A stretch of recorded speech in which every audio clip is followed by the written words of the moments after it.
ભરૂચમાંથી સમાચાર મળી રહ્યા છે। કોંગ્રેસ કાર્યાલય ખાતે સ્વર્ગસ્થ મરહુમ અહેમદ પટેલની પુણ્યતિથિ નિમિત્તે શ્રદ્ધાસુમન અર્પણ કરાયા।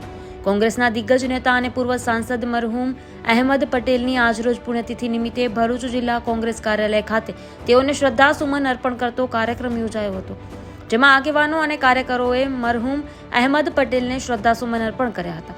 આ કાર્યક્રમમાં જિલ્લા કોંગ્રેસ પ્રમુખ રાજેન્દ્રસિંહ રાણા, શહેર કોંગ્રેસ પ્રમુખ હરેશ પરમાર, તાલુકા કોંગ્રેસ પ્રમુખ મકબૂલ અબલી, ભરૂચ નગર સેવા સદનના વિપક્ષના નેતા શમસાદ અલી સૈયદ, જિલ્લા કોંગ્રેસના પ્રવક્તા નાઝુફ અડવાલા, પૂર્વ પ્રમુખ પરિમલસિંહ રાણા સહિતના આગેવાનો અને કાર્યકરો જોડાયા હતા। આગેવાનો દ્વારા મરહુમ અહેમદ પટેલના સેવા કાર્યોને યાદ કરવામાં આવ્યા હતા।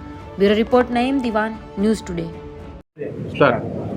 હિન્દુસ્તાનમાં સન્માનજનક નામ લેવાય છે એવા જેના હૈયે સમગ્ર ગુજરાત ભરૂચ જિલ્લાના સર્વનું હિત સમાયેલું હતું એવા અમારા સૌના નેતા વડીલ આદરણીય અહેમદભાઈ પટેલ સાહેબની આજે પુણ્યતિથિ છે, ત્યારે મેં શ્રદ્ધાંજલિ પાઠવવા માટે અમે સૌ આગેવાનો સાથે દિલથી શ્રદ્ધાંજલિ પાઠવી।